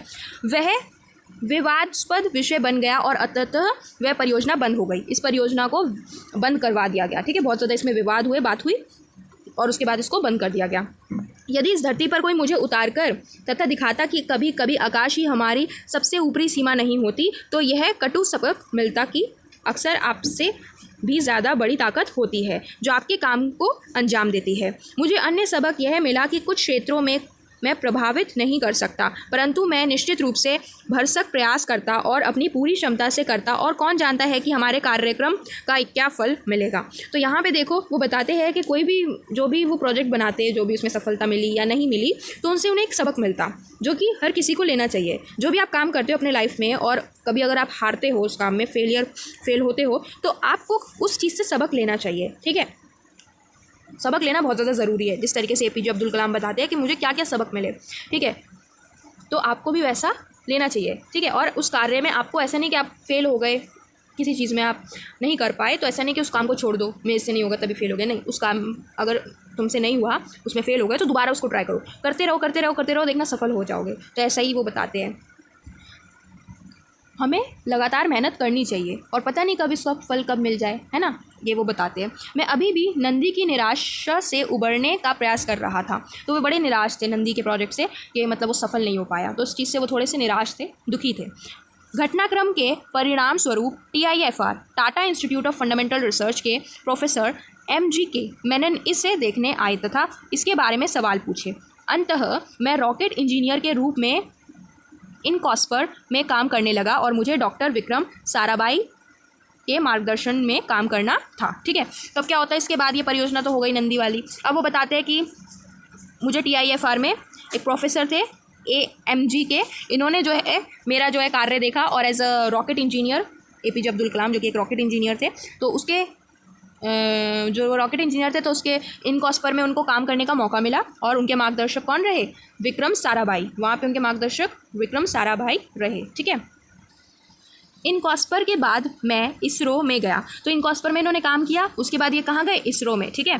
वहाँ मुझे विभिन्न प्रकार के रॉकेट के विकास का कार्य सौंपा गया था और मुझे अंतरिक्ष वाहन के एक रॉकेट से दूसरे रॉकेट के चारों ओर की दूरी की पहुँच तक उपग्रह के वाहन को पहुंचाने का कार्य दिया गया, क्योंकि अब इन्होंने पढ़ाई किस में करी है, रॉकेट साइंस में करी है, तो उसी से रिलेटेड उन्हें रॉकेट बनाने पड़ेंगे, उसका विकास कैसे, मतलब रॉकेट बनाना, उसके कार्य को ऐसे सब सौंपा गया, ठीक है, इसरो में। तो इन्होंने जो है सबसे पहले अपना जो है कार्य कहाँ पे किया, आपका इनकॉस्पर में किया, उसके बाद इसरो में किया। तो इनमें इनका कार्य क्या होता था, इनका कार्य होता था रॉकेट्स बनाना, विमान बनाना, अलग अलग प्रकार के ये सब बनाना, क्योंकि इन्होंने इसी को लेकर पढ़ाई की है ना, एरोनॉटिक्स इंजीनियरिंग की इन्होंने, रॉकेट साइंस की इंजीनियरिंग, सब तरीके की इंजीनियरिंग इन्होंने की है। तो अब ये देखो क्या बताते हैं, वे डॉक्टर साराभाई ही थे जिनका देख रेख में भारत के अंतरिक्ष कार्यक्रम के विकास और विभिन्न विकासात्मक कार्य साथ साथ हो रहे थे। मैं सौभाग्यशाली था जो इस परियोजना का हिस्सा बना। वो बताते बहुत ज़्यादा ये सौभाग्यशाली थे कि इनको इस प्रोजेक्ट का उन्हें हिस्सा बनाया गया। मैं मानता था कि SLV में बहुत जटिल चुनौती सामने आई थी। मैं उपग्रहों को कक्षा में भेजने वाले लॉन्च व्हीकल के विकास की बड़ी परियोजना को निर्देशित कर रहा था। इससे हम न केवल एक प्रौद्योगिक वाले देश बन जाते बल्कि दूसरे देशों के उपग्रहों को कक्षा में स्थापित करके धन भी कमा सकते थे। तो ये काम बहुत ही ज़्यादा क्या था, और मतलब ये काम अगर हो जाता तो देश आपका उन्नत। मैंने अपनी पुस्तिका विंग्स ऑफ फायर में SLV की निर्माण यात्रा का विश्लेषण किया है। आप ध्यान रखेंगे MCQ के लिए पूछा जा सकता है कि इनकी जो पुस्तिका है, इनका जो पुस्तक है बुक विंग्स ऑफ फायर, इसमें उन्होंने SLV का निर्माण यात्रा पूरी तरीके से इन्होंने विश्लेषण किया है कि किस तरीके से SLV का निर्माण इन्होंने किया, ठीक है, ये पुस्तिका में इन्होंने किया। यह कई कारणों से अत्यधिक जटिल यात्रा थी, माने मुश्किल यात्रा। जब एक परियोजना विकसित होती है तब लगातार कठिनाइयाँ आती है, ठीक है। कोई भी आप परियोजना बनाओगे, प्रोजेक्ट बनाओगे, जैसे अभी नॉर्मल आप स्कूल में हो तो स्कूल की जो नॉर्मल प्रोजेक्ट्स होते हैं उनको बनाते हो, तो थोड़ी बहुत तो कहीं ना कहीं मुश्किलें आपको मिलती होंगी, आती होंगी। ये तो बहुत बड़ा प्रोजेक्ट है ना भाई, साइंस का प्रोजेक्ट, रॉकेट साइंस का प्रोजेक्ट है, तो इसमें तो बहुत सारी कठिनाइयाँ आएंगी, है ना। तो ये बताते हैं, हम एक बजट देते थे, समय और स्रोत दोनों रूपों से। देखो एक बजट इनका होता है, कोई भी प्रोजेक्ट ऐसा सब बनाते हैं तो इनका एक बजट होता है कि इस बजट के बाहर हमें नहीं निकलना, इस बजट में हमें काम को कंप्लीट करना है। समय, ठीक है, कि इस समय तक बनाना है, स्रोत मतलब पैसा लगाना जितना भी है, तो एक बजट होता है उनका, उस बजट में उन्हें काम करना पड़ता था। ये हमारी जिम्मेदारी होती थी कि इसी बजट में अपने परिणाम हासिल करना है। यह मेरे लिए एक तनाव का समय था, मतलब ये बहुत ज़्यादा तनाव के समय में उस समय गुजर रहे थे। क्यों? क्योंकि ये बनाना, जो परियोजना इन्हें बनानी थी, ये कोई आसान बात तो थी नहीं, उसमें कितनी मेहनत, कड़ी मेहनत और सब चीज़ थी, तो उसकी वजह से वो थोड़ा सा स्ट्रेस में हो जाते थे। अंतरिक्ष कार्यक्रम के 3 वर्षों में मैंने अपने 3 प्रिय व्यक्तियों, अहमद जलालुद्दीन, अपने पिताजी व अपनी माताजी को खो दिया था। तो ये 3 साल अपनी कड़ी मेहनत करते हैं अंतरिक्ष कार्यक्रम में, और ये इन तीनों लोगों को खो देते हैं उस कार्य में। मतलब जब वो कार्य कर रहे थे तो वहाँ पे उनके जो दूर थे ना अपने फैमिली से, तो उन फैमिली में इन 3 मेंबर्स जो थे उनके प्रिय व्यक्ति, उनको वो खो देते हैं, ठीक है, वो अब नहीं रहे। लेकिन यह समय स्वयं को पूरा तरह से काम में डुबा देने का था और मुझे परिणाम पर ध्यान केंद्रित करना था। मुझे परियोजना को सफलता तक लाना था, जो प्रोजेक्ट है उसको पूरा सफल उन्हें बनाना था, तो उन्हें जो है अपना जो भी काम है वो सारा उसी पे फोकस करना था, उसी परिणाम पे उसे फोकस करना था, उसी रिजल्ट्स पे, और उन्हें अपना सारा समय उसी में लगाना था, ठीक है। अगर मैं आज भी पूछता हूँ कि सबसे बड़ी सीख क्या थी जो मैंने SLV के विकास से सीखी है, तो मैं कहूँगा कि यही 3 कारण हैं। पहला, जब मुझे देश के विकास में विज्ञान, तकनीकी खोज और इंजीनियरिंग की भूमिका नज़र आती थी। SLV पर वैज्ञानिकों, शोधकर्ताओं और इंजीनियरों के कई दल कार्यरत थे। एक टीम लीडर के रूप में मेरा कार्य रेखाओं को बनाना और निर्देशन देने जैसा था। तो वो बताते हैं कि उन्हें SLV जब वो बना रहे थे, विकास उसका कर रहे थे, तो उसमें उन्हें 3 कारण उन्हें दिखाई देते हैं, मतलब 3 चीज़ें उन्हें सीखने को मिलती है, ठीक है। और वो क्योंकि क्या थे, एक आपके निर्देशक थे, एक टीम के लीडर थे, तो उन्हें क्या करना था, अपने लोगों को जो है निर्देशन देना था कि इस तरीके से काम को करना है, ऐसे काम को करना है। मैंने सीखा कि विज्ञान असीमित तथा द्वेषमात्मक है। तो उन्होंने क्या सीखा, जो साइंस, जो विज्ञान है वो असीमित है, मतलब उसकी कोई सीमा नहीं है, ठीक है। और क्या है, साथ ही साथ द्वेषात्मक है, मतलब इसका मतलब होता है खोज से भरा हुआ। तो उन्होंने क्या सीखा कि जो हमारा साइंस है वो असीमित है, इसकी कोई सीमा नहीं है, ठीक है, बहुत इन्फिनाइट एक तरीके से बोले तो, और खोज से भरा हुआ है, ठीक है। इसमें उत्तम ढूंढना यात्रा कर रहे यात्री के समान है। इसमें यात्रा करते हुए सबका विश्लेषण करके एक दिन सब संभव हो जाएगा। विज्ञान एक आनंद और जुनून है। दूसरी ओर विकास एक बंद फंदा है, विकास करना है ना, ये जो डेवलपमेंट है ये फंदे के जैसा है, जबकि वैज्ञानिक आनंद और जुनून है। ये वैज्ञानिकों द्वारा किया गया कार्य और यह कुछ कदम आगे ले जाता है। ये गलतियों की अनुमति नहीं देता, सुधार और प्रोन्नति में गलतियों से सीखता है। तब जहाँ वैज्ञानिक हमें राह दिखाता है, संभावनाओं को खोलता है, हम स्वदेशी लॉन्च व्हीकल के विकास में सफल होते हैं। तो इनका जो स्वदेशी लॉन्च व्हीकल था, इसमें इनका जो विकास होता है ये पूरा सफल होता है। एक परियोजना की सफलता व्यवहारिक होती है। ये ज़रूरी होता है कि सभी भागों के आगे पीछे और केंद्रित करके ऑर्केस्ट्रा के समान काम किया जाए। ऑर्केस्ट्रा क्या होता है, ऑर्केस्ट्रा का मतलब है कि सब एक साथ मिलकर, जैसे मान लो एग्जाम्पल के तौर पे म्यूज़िक में मान लो, तो जब हम कोई गाना गाते हैं, जब ऑर्केस्ट्रा होता है तो वो ऑर्केस्ट्रा कहा जाता है, जिसमें आपके बैक स्टेज में सिंगर होते हैं, बैक स्टेज के भी लोग होते हैं, ठीक है, फिर वहाँ पे गाने बजाने वाले, ठीक है, धुन बजाने वाले, म्यूज़िक इंस्ट्रूमेंट्स बजाने वाले होते हैं, और सामने फ्रंट स्टेज पे आपका एक सिंगर होता है। तो ये साथ में मिलके उस काम को करते हैं, है ना। तो वो बता रहे हैं कि ऑर्केस्ट्रा की तरह हमें यहाँ पे काम को समाप्त करना था, सारा काम हमें उसी तरीके से करना था, एक ऑर्केस्ट्रा की तरह सब लोगों को मिलजुल कर इस काम को परिपूर्ण करना था, ठीक है। और विज्ञान में गलतियों की अनुमति नहीं होती। जैसे मान लो एग्जाम्पल के तौर पे, छोटे से हम देखते हैं, बड़े में जाएंगे समझ नहीं आएगा, छोटे से समझो कि आपको कोई साइंस का, जब आपने टेस्ट दिया हो, एग्जाम्स जब होते हैं साइंस के, तो उसमें मान लो अगर तुम्हारा कोई केमिकल फार्मूला लिखने को दिया है 1 मार्क्स का, और तुमने अगर थोड़ी सी भी अगर वहाँ उस फार्मूले में गलती कर दी, तो तुम्हारा पूरा वो कैंसिल, वो पूरा रॉन्ग हो जाता है, 0 नंबर, है ना। क्योंकि वही है कि मतलब साइंस में आप कोई गलती कर ही नहीं सकते, थोड़ी सी भी गलती करोगे पूरा आपका नंबर कट गया। तो वैसे ही ऐसा ही है कि अगर आप कोई चीज़ बनाते हो, साइंस विज्ञान से रिलेटेड आपका कुछ भी है, तो अगर उसमें गलतियों की अनुमति नहीं है, आप वहाँ पे गलतियाँ नहीं कर सकते, ठीक है, समझ आया। दूसरा सबक मुझे यह मिला कि प्रतिबद्धता के साथ काम करना है, ठीक है। प्रतिबद्धता माने पूरी लगन। दूसरी सीख उन्हें क्या मिली, वो अपनी सीखों को बता रहे हैं हम सभी को, ताकि हम भी उनके जो सीख है उनसे सीखें, ठीक है। तो बताते हैं कि दूसरी सीख मुझे ये मिली कि मुझे पूरी लगन से काम करना है। किसी भी काम को अगर आप करते हो ना, उस काम को सफल बनाने के लिए, उस काम को सफलता तक पहुंचाने के लिए आपको क्या पूरी लगन से काम करना पड़ता है। अब मान लो कोई काम आपको होमवर्क मिला है स्कूल का, और आप ऐसा कर रहे हो जैसे आपको कुछ मन ही नहीं है, बिल्कुल मन ही नहीं है, फिर भी कर रहे हो, तो वहाँ पे देखना गलतियाँ बार बार होंगी। लेकिन उसी काम को अगर लगन के साथ करोगे पूरी, तो वहाँ गलतियाँ कम होंगी और वो सफल भी होगा कार्य, है ना। तो ये चीज़ उन्हें सीखी। उन दिनों जब मैं परियोजना के अलावा अपने आप में कुछ अन्य सोच रहा था, यहाँ मेरी तरह अन्य भी थे जो कड़ी मेहनत में विश्वास और उत्साह रखते थे। तो वो सिर्फ अकेले नहीं थे जो कि कड़ी मेहनत या विश्वास रख रहे थे, बल्कि दूसरे भी ऐसे साथी थे जो कड़ी मेहनत कर रहे थे उस काम में, और साथ ही साथ विश्वास और उत्साह उनमें था। अब मेरे लिए कभी भी यही नहीं कहा जा सकता कि बुद्धिमान के शब्द अधिक मूल्यवान हैं, जिसे वेनहोर वॉन ब्राउन द्वारा कहा गया है। रॉकेट के क्षेत्र में वॉन ने V2 मिसाइल तैयार की। वॉन ने क्या तैयार की? V2 मिसाइल, जिसने द्वितीय विश्व युद्ध के समय लंदन का विनाश किया था। ध्यान रखना, यहाँ पे मार्क करते रहना। बाद में उन्होंने नासा के रॉकेट कार्यक्रम में प्रवेश किया, जहाँ वे जुपिटर मिसाइल बनाते थे। ये किसके बारे में बात हो रही है? सारी इनके बारे में, वेनहोर वॉन ब्राउन के बारे में, जो पहली लंबी दूरी की मिसाइल थी। वे वैज्ञानिक, डिज़ाइनर, इंजीनियर, प्रशासक और एक प्रौद्योगिक प्रबंधक थे। ठीक है, क्या क्या थे यहाँ पे लिखा हुआ है। ठीक है, वे आधुनिक रॉकेट की दुनिया के जनक माने जाते हैं।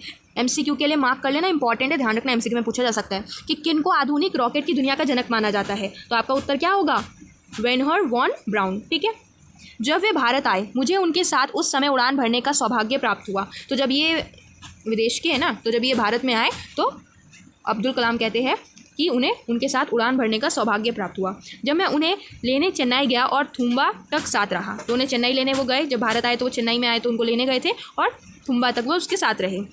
वे मुझसे कहते थे कि कार्य की प्रकृति की गहराई दिमाग में स्थिर है। तुम्हें हमेशा यह याद रखना चाहिए कि हमें सिर्फ सफलता के लिए ही निर्माण नहीं करना है, हमें असफलता पर भी कार्य करना है। यानी सिर्फ वो बताते हैं, कौन? वेनर वॉन ब्राउन बताते हैं APJ अब्दुल कलाम को कि तुम्हें सिर्फ हमेशा सफलता के पीछे नहीं भागना, सफलता के पीछे तो भागोगे, लेकिन जो असफलताएं हैं उसके ऊपर भी काम करना पड़ेगा। मतलब जो गलतियां हैं तुम्हारी, उस पर भी तुम्हें काम करना पड़ेगा। ऐसा नहीं कि जो गलतियां होती रही उसको छोड़ रहे हो तुम, कि नहीं गलती हो गई छोड़ो आगे बढ़ जाओ। नहीं, आगे तो बढ़ोगे, लेकिन साथ ही साथ जो गलतियां करी है उन मिस्टेक से भी सीखना चाहिए तुम्हें चीज़ों को। ठीक है, वैज्ञानिक के पेशे के लिए बहुत कड़ी मेहनत और संपन्न की आवश्यकता होती है। वे कहते हैं रॉकेट के क्षेत्र में कड़ी मेहनत ही काफ़ी नहीं है। मतलब रॉकेट के क्षेत्र में रॉकेट बनाना, ये सब करना, इसमें सिर्फ कड़ी मेहनत तो है, कड़ी मेहनत लगन तो चाहिए, लेकिन उसके अलावा कुछ और चीज़ें जो आपको ज़रूरी है। यह एक खेल नहीं है जहाँ हम सिर्फ कुछ घंटों की कड़ी मेहनत करेंगे और हमारा काम सफल हो जाएगा। यहाँ तुम्हारे पास सिर्फ एक लक्ष्य नहीं है, बल्कि तुम्हें जल्द से जल्द अपना लक्ष्य प्राप्त करने के लिए सही नीति की आवश्यकता है, यानी सही रूल की ज़रूरत है सफलता के लिए। ठीक है, ये कोई बच्चों का खेल नहीं होता, बताते हैं वो। पूर्ण प्रतिबद्धता की कड़ी मेहनत नहीं है, इसमें पूर्ण रूप से सक्रिय होना भी है। पूर्ण प्रतिबद्धता का मतलब है पूरी लगन। मतलब पूरी लगन से ही आपको मेहनत हासिल नहीं होगी, बल्कि आपको उसमें एक्टिव, सक्रिय यानी एक्टिव भी रहना पड़ेगा अपने काम में। यह लक्ष्य की पृष्ठभूमि के विषय में है। आपके सामने लक्ष्य होना चाहिए कि आप कड़ी मेहनत की बदौलत परिणाम से कुछ अलग बना सके। मैंने इन शब्दों में विश्वास करने के साथ साथ इन्हें अपनाया भी। रॉकेटरी को अपने पेशा नहीं बनाना है, अपना लक्ष्य व धर्म बनाना है। जीवन के इस क्षण में मैंने SLV की परियोजना के अलावा सब कुछ रोक दिया था। तो जो भी उनका काम था उन सबको छोड़ दिया उन्होंने। SLV के परियोजना में वो लग गए थे उस समय। ठीक है, जब वो बना रहे थे इसको, तो बाकी सारे काम उन्होंने छोड़ दिए, उस समय रोक दिए उस समय के लिए। बाद में वो करेंगे उन कामों को, लेकिन सबसे पहला काम उन्होंने SLV की परियोजना में वो लग गए।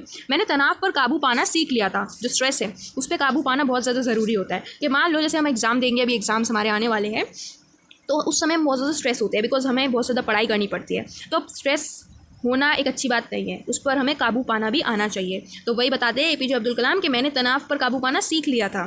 यही एक रास्ता था जिसके द्वारा आपका मन मस्तिष्क उन मुश्किलों को झेल सकता है। मतलब स्ट्रेस से जब आप दूर होगे, स्ट्रेस को काबू में ला पाओगे, तभी आपका मन मस्तिष्क जो है, माइंड और ब्रेन है, वो सब मुश्किलों को झेल पाएगा। ठीक है, वरना नहीं कर पाएगा। जो आपके लक्ष्य के रास्ते में बिखरी होती है, मुश्किलें तो आपके रास्ते में होती ही होती है, किसी भी रास्ते में जाओ। मतलब चाहे आपकी वो स्टडीज़ हो, चाहे आपके वो जॉब हो, चाहे आपके जीवन की बात हो, कुछ भी हो, हर जगह परेशानियां तो होती है, हर जीवन में, हर किसी के जीवन में होती है, जिस पर परिणाम निर्धारित होता है। मेरा विश्वास था कि हमें ऐसी मुश्किलों की आवश्यकता है जिनसे किसी भी लक्ष्य के आखिरी मोड़ पर सफलता का आनंद लिया जा सके। वो कहते हैं कि मुश्किलें जो है वो ज़रूरी भी होती है हमारे लिए कभी कभार, क्योंकि मुश्किलें अगर नहीं होंगी, हम सीधा चले जाएंगे, तो फिर उसका सफलता का आनंद उतना नहीं मिलेगा जितना मुश्किलों को झेलने के बाद आपको मिलेगा।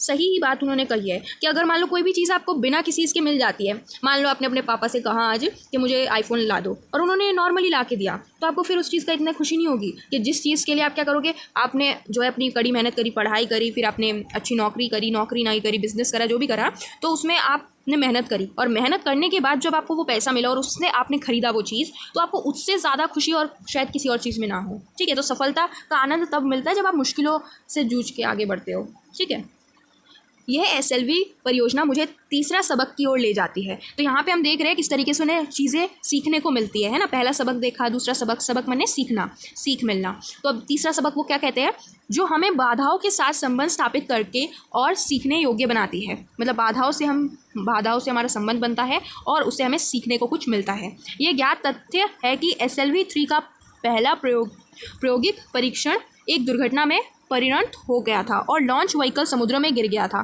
पहला चरण पूर्ण सफल रहा था। यह दूसरी अवस्था थी जब चीज़ें नियंत्रण के बाहर चली गई थी। वह उड़ान 317 सेकंड के बाद समाप्त हो गई थी। तो यहाँ आप ध्यान रखेंगे कितने सेकंड का था, ये MCQ में पूछा जाएगा, ठीक है।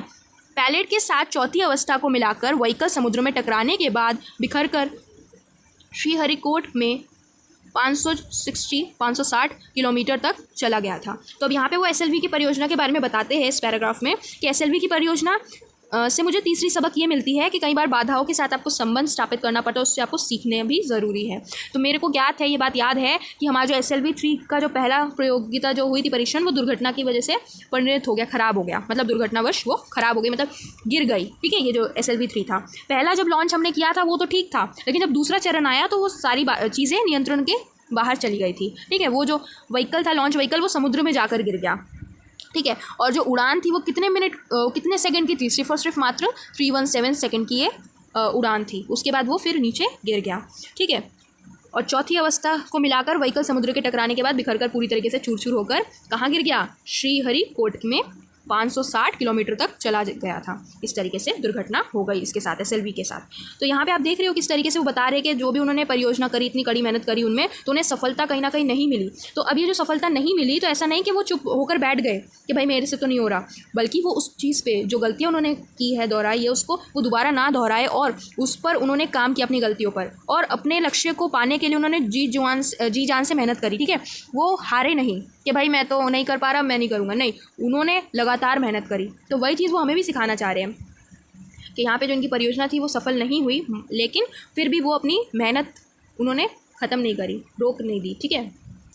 मैं घटना के बदलावों पर विश्वास करके सुन रह गया था। जब उन्हें इस बारे में पता चला तो बिल्कुल सुन हो गए, ठीक है। जैसा होता है कि कहीं आपने कुछ बनाया बहुत बड़ी चीज़ और वो ख़राब हो गई, तो आप एकदम से कि भाई ये क्या हो गया। हाँ, मैंने असफलता का अनुभव किया, मतलब वो हार गए, इस चीज़ का उन्हें अनुभव हुआ, परंतु यह कड़ी मेहनत का दुखांत होने वाला था। मतलब इतनी कड़ी मेहनत जो उन्होंने करी, उसका एक दुष्परिणाम या दुखांत, मतलब बहुत ज़्यादा दुखी चीज़ ये हुई उनके साथ, जिससे उबरना मुश्किल था। मेरे दिमाग में विचारों की घुमरती श्रृंखला के लिए कोई जवाब नहीं था। क्या गलत हो रहा था? मेरी शारीरिक शक्ति क्षीण हो रही थी, मतलब अब वो थक चुके थे, उनकी जो शारीरिक शक्ति होती है वो ख़त्म हो रही थी। जैसे मैं तनाव के साथ बाहर आ रहा था और अब यहाँ कुछ भी अपने लिए कहने को नहीं था, या मेरे चारों ओर के किसी अनुभव से शून्य होना। मतलब अब बिल्कुल ऐसा होता है ना कि अब इतना कड़ी मेहनत कर लिया, उसके बाद एकदम थक जाते हैं हम। अब हमारे दिमाग में, हमारे अनुभव में, हमारे बॉडी की जो ताकत होती है वो शून्य हो गई, ऐसा वो बताते हैं। आखिरकार मेरे सारे विचार सो गए थे, अब उनके पास कोई विचार ही उनके दिमाग में नहीं आ रहा था, इतना ज़्यादा तनाव में वो आ गए थे। मुझे विश्लेषण की राह पर जाने से पहले सोना होगा। मतलब अब उन्हें जो काम आगे करना है उसके लिए सबसे पहले ज़रूरी ये था कि अब वो सो जाए, है ना, क्योंकि सोना भी बहुत ज़्यादा ज़रूरी है ना। कि आप इतनी कड़ी मेहनत कर रहे हो इतनी देर से, अगर पढ़ाई भी करते हो तो थोड़ी देर के लिए सोना ज़रूरी होता है, ताकि आपका जो माइंड है वो थोड़ा सा रिलैक्स हो सके। मैंने अपने आप से कहा, मुझे याद है मैं कई घंटों तक सोया और डॉक्टर ब्रह्मा प्रकाश ने मुझे धीरे से उठाया। तो कई घंटों तक वो सोए और उसके बाद जो उनके थे एक डॉक्टर ब्रह्म प्रकाश, उन्होंने उन्हें धीरे से उठाया। वे मेरे बॉस थे। कौन थे? डॉक्टर ब्रह्म प्रकाश, उनके बॉस, ठीक है। लेकिन उस समय वे मेरे लिए सिर्फ आदरणीय व्यक्ति थे। ध्यान रखना इनका नाम और ये कौन थे, ध्यान रखना, ठीक है, MCQ में पूछा जा सकता है। वो उनके लिए आदरणीय व्यक्ति थे जो मेरी चिंता करते थे, ठीक है। वे मुझे उठाते थे, भोजनालय में जाकर भोजन करने में सहयोग देते थे, हम साथ साथ खाना खाते थे और लॉन्चिंग करने के बारे में पूरे समय वे मुझे तसल्ली देते रहते थे। उस समय सिर्फ हम दो व्यक्ति थे और थकान से परे हमें विश्वास था कि हमारी रचना खराब नहीं होगी। हम जानते थे कि हमें अधिक पहाड़ों पर चढ़ना होगा, आने वाले दिनों में चोटी को जीतना होगा। लेकिन ठीक उसी समय वे मुझे अपने पंखों की आड़ में ले लेते थे, जैसे कोई अभिभावक उसे बच्चे के साथ करते हैं। अभिभावक यानी आपके परिवार में आपकी माता पिता, जिस तरीके से बच्चा जब बहुत ज़्यादा थक जाता है तो उसे अपने पास जो है रखते हैं जिस प्रकार से, ठीक उसी तरीके से जो इनके बॉस थे डॉक्टर ब्रह्म प्रकाश, जब APJ अब्दुल कलाम बहुत ज़्यादा थक जाते, उनके मन में और विचार नहीं आते, बहुत ज़्यादा वो दुख में हो जाते, विश्वास से हार जाते, तो उनको वो जो है अपने आड़ में, मतलब अपने पंखों में ऐसा रखते थे, ठीक है। पंखों में रखना मतलब ऐसा उनको तसल्ली देना, मतलब उनके साथ रहना, उनका विश्वास ये करना, तो इस तरीके से उनकी मदद किया करते थे, ठीक है। तो हमारे जीवन में ऐसे व्यक्तियों की भी बहुत ज़रूरत होती है कि जब हम बहुत ज़्यादा थक जाते हैं, हार जाते हैं, तो हमारे लिए ऐसे व्यक्तियों की ज़रूरत होती है जो हमें कॉन्फिडेंस दे सके कि नहीं तुम कर सकते हो, ठीक है, और हमारी मदद करे, उस समय हमारे साथ रहे। तो ऐसे व्यक्तियों की ज़रूरत होती है। तो उस समय डॉक्टर भ्रमर प्रकाश थे, ठीक है, जो अपनी दौड़ में रह जाने के बाद कुछ खो देते हैं, उसे खाना देते हैं, आराम देते हैं और उसके अगले कदम के बारे में सोचने का अवसर देते हैं। तो ठीक उसी तरीके से कौन थे? डॉक्टर भ्रमर प्रकाश। उनकी बहुत उन्होंने मदद करी कॉन्फिडेंस जगाने में, ठीक है, उनके साथ वो रहे, समझे। शायद यह बहुत ही महत्वपूर्ण सीख है जो मैंने SLV 3 से सीखी कि मानवता, उदारता और समझदारी के गुण कभी भी गिरने नहीं देते हैं। दिन के अंत में जब लक्ष्य निर्धारित हो गया तब राह टेढ़ी मेढ़ी और बाधा सिर पर थी। यह सिर्फ मानवता का मूल्य है कि सच्ची सहायता निश्चित प्राप्त होगी। समय आने पर योग्यता, स्नेह, क्षमा, दया सबकी आवश्यकता पड़ती है, चाहे हम स्कूल में पढ़ना हो या मिसाइल का विकास करना हो या उच्च पद को संभालना हो। मतलब ये बोल रहे हैं कि चाहे बचपन की बात करें अपने स्कूली जीवन की, या आप मिसाइल बना रहे, जैसे जिस तरीके से मिसाइल का विकास APJ अब्दुल कलाम करते हैं, उस समय की बात हो, या आप किसी उच्च पद पे ही क्यों ना हो, आपको इन सारी चीज़ों की ज़रूरत पड़ती है। आपको किसी दूसरे इंसान की ज़रूरत पड़ती है, उसकी सहायता की, ठीक है। फिर आपके अंदर की योग्यता, आपके प्रेम की ज़रूरत पड़ती है, क्षमा की, दया की, इन सब की ज़रूरत हर किसी को पड़ती है। एक मानवता का मूल्य है जो हर एक इंसान को चाहिए होता है, ठीक है, वो बताते हैं। अभिभावकों को अपने बच्चों को हमारे इस उलझे हुए संसार से बाहर लाना होगा। यहाँ से मेरी यात्रा विज्ञान के संसार में आगे चली जाती है। तो SLV के बाद इनकी यात्रा ख़त्म नहीं होती, इनकी यात्रा संसार में आगे बढ़ती रहती है। इसरो में से DRDO की ओर मुड़ा, जहाँ मैं एक समूह का हिस्सा था। अब फिर से वो एक आपके इसरो के, है ना, इसरो के यहाँ पे वो एक समूह में हिस्सा बने, जो भारत के पहले स्वदेशी मिसाइल सिस्टम पृथ्वी, त्रिशूल, नाग और अग्नि बना रहा था। वे कैसे बनते थे और किस तरीके से वे हमें इस कार्य पर ले जाते थे, इनका इतिहास पहले भी लिखा जा चुका है कि मतलब इनको कैसे बनाया जाता है, उसका पहले भी लिखा जा चुका है। जब हम कार्य कर रहे थे, मैं न सिर्फ रॉकेटरी और विज्ञान के क्षेत्र के बारे में नए ज्ञान को समझता व तुलना करता था, बल्कि मैं परिवर्तन करना, प्रभावी तरह से निर्देश देना, संप्रेषण का अनुभव करता था। इनके साथ ही रुकावट और सफलता दोनों के अनुभव का भी आनंद उठाता था। रास्ते में उनकी आई रुकावटें और सफलता जो उनको मिलती थी, उसका भी वे आनंद उठाते थे। तो वो बताते हैं कि ये जो SLV है, इसके बाद मेरा कार्य जो है रुक नहीं गया, मैं उसके बाद भी आगे बढ़ता रहा, ठीक है। अलग अलग इसमें मैंने जो है समूह का ग्रुप का हिस्सा बना और नई नई चीज़ों को बनाना मैंने शुरू करा अपने ग्रुप के साथ मिलकर, ठीक है। मुझे ये कहानियाँ बताने की आवश्यकता क्यों है? शायद मैं ये महसूस करता हूँ कि विषय के विविध स्तर पर जिन लोगों के साथ मैं संबंध रखता हूँ, मैं जीवन के हर पहलू का हमेशा सामना करता था जो विस्मयकारी था। मैं उनके द्वारा कार्य करता था। मेरा ऐसा मानना है कि मैं जीवन की लहर में एक समान परिस्थिति को समझने में सबकी मदद कर सकता हूँ। तब मैं यह विश्वास करूँगा कि मेरी यह यात्रा सिर्फ मेरे जीवन के लिए ही नहीं बल्कि अन्य सभी अनगिनत लोगों के लिए भी है।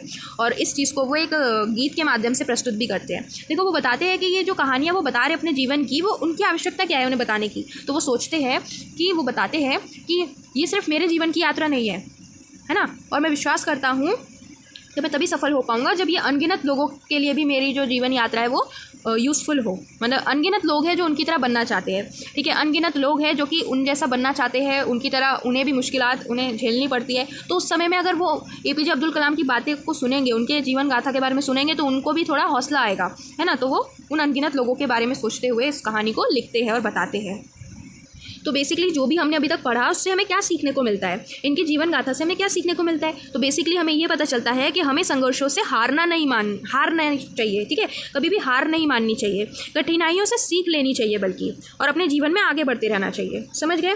हमें कभी भी अपने संघर्षों से हार नहीं माननी चाहिए। जो भी संघर्ष है उसको पूरी तरीके से हमें अपनी जी जान से हमें अपनी मेहनत को करना चाहिए। कठिनाइयों से कभी भी हमें डरना नहीं चाहिए और उससे हमेशा जो हम गलतियाँ करते हैं उनसे हमेशा सीख प्राप्त करनी चाहिए और अपने कार्य में लगन से हमें आगे बढ़ते रहना चाहिए। तो इससे हमें ये सीख मिलती है। अब ये जो गीत यहाँ पे लिखा गया है आपकी बुक में, इसको ज़रा समझते हैं।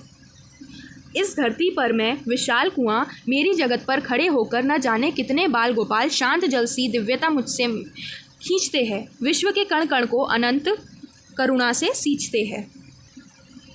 तो यहाँ पे APJ अब्दुल कलाम क्या कहते हैं कि APJ अब्दुल कलाम अपने आप को कहते हैं कि वो एक विशाल कुआं है। वह इस धरती पर क्या है? एक विशाल कुआं है, ठीक है। वे एक धरती पर एक विशाल कुआं है और ये जो बाल गोपाल है ये वो लोग हैं, ये बाल गोपाल, ये बच्चे, ये अनगिनत लोग हैं जो कि उनसे दिव्यता और करुणा को ग्रहण करना चाहते हैं और दुनिया में प्रेम को फैलाना चाहते हैं। मतलब अब्दुल कलाम अपने आप को क्या मान रहे हैं? विशाल कुआं। जैसे एक बड़ा सा कुआं होता है जहाँ से अनगिनत लोग जो है क्या करते हैं, वो जो शांत जल होता है, पानी होता है, उसको लेते हैं, खींचते हैं उस कुएं से। ठीक उसी तरीके से APJ अब्दुल कलाम है जो अपने आप को विशाल कुआं कहते हैं कि एक मैं विशाल कुआं हूँ इस जगत में। ठीक है, और मैं एक गहरे कुआं हूँ, एक गहरे कुआं की तरह उन्होंने अपने आप को प्रस्तुत किया है जो अनंत दया और करुणा से भरा हुआ है। ठीक है, और उसी चीज़ को अनगिनत लोग जो बाल गोपाल है वो उसी चीज़ को, मेरी जो दिव्यता है, मेरी करुणा है, उसको ग्रहण करना चाहते हैं, उसको मेरे से खींचते हैं, उस दिव्यता को मेरे से खींचते हैं ताकि वो विश्व के कण कण में प्रेम, करुणा इन सबको फैला सके। ठीक है, देखो पढ़ के समझो। इस धरती पर मैं, यानी ये जो पृथ्वी है इस पर मैं यानी APJ अब्दुल कलाम, विशाल कुआं, यानी मैं क्या हूँ? एक विशाल बड़ा सा कुआं हूँ मेरी जगत पर खड़े होकर। तो ये जो जगत है यहाँ पर मैं खड़े होकर न जाने कितने बाल गोपाल शांत जल सी दिव्यता मुझ में से खींचते हैं, यानी मेरे ऊपर खड़े होकर, मतलब मैं एक विशाल कुआं हूँ और मेरे ये जो पृथ्वी है इसके ऊपर खड़े होकर वो न जाने कितने बाल गोपाल है जो मेरे में से शांत जल जैसा दिव्यता मुझ में से ले रहे हैं, मुझ में से खींच रहे हैं, मुझ में से ग्रहण कर रहे हैं। और फिर उसका क्या वो करेंगे? उससे फिर वो विश्व के कण कण को अनंत करुणा से सींचते हैं। मतलब फिर वो विश्व में क्या करेंगे? दुनिया में प्रेम, करुणा उसको फैलाएंगे। ठीक है, तो यहाँ पे आई होप आपको ये पोम जो दी गई है, गीत जो दिया गया है वो समझ आया होगा। ठीक है, और पूरा जो चैप्टर है वो भी समझ आया होगा। अब ये लास्ट में आप देखोगे क्या लिखा हुआ है यहाँ पे, मेरी जीवन यात्रा पुस्तक से संग्रहित, अनुवादक महेंद्र यादव। तो ये जो है, ये जो कौन सी पुस्तक से लिया गया, ये जो मेरा विज्ञान में जीवन है, ये जो आपने पढ़ा, ये कौन सी पुस्तिका से लिया गया है? मेरी जीवन यात्रा से। ठीक है, APJ अब्दुल कलाम ने लिखा था मेरी जीवन यात्रा, तो उसमें से इसको लिया गया है। अब जो पुस्तक है वो तो बहुत बड़ी है, उसमें उन्होंने बचपन के हर एक चीज़ को बताया, छोटी से छोटी चीज़ उन्होंने बताई है। बहुत बड़ी पुस्तक में बहुत सब कुछ उन्होंने लिखा है, लेकिन इसको तो थोड़ा सा छोटा करके, संक्षिप्त करके आपके सामने प्रस्तुत किया गया है ना। तो इसके अनुवादक कौन है? महेंद्र यादव। ठीक है, जिन्होंने इसको अनुवाद किया है, मतलब ये जो पुस्तक थी इसको पढ़ के इन्होंने अनुवाद करके दिया है, किन्होंने? महेंद्र यादव ने। तो यहाँ पे हमारा पूरा चैप्टर कंप्लीट होता है। आई होप आपको समझ आया होगा। समझ आए तो लाइक करना, चैनल को सब्सक्राइब कर देना अगर अभी तक नहीं किया, अपने दोस्तों को शेयर करना, और ऐसी यूज़फुल वीडियोज़ आती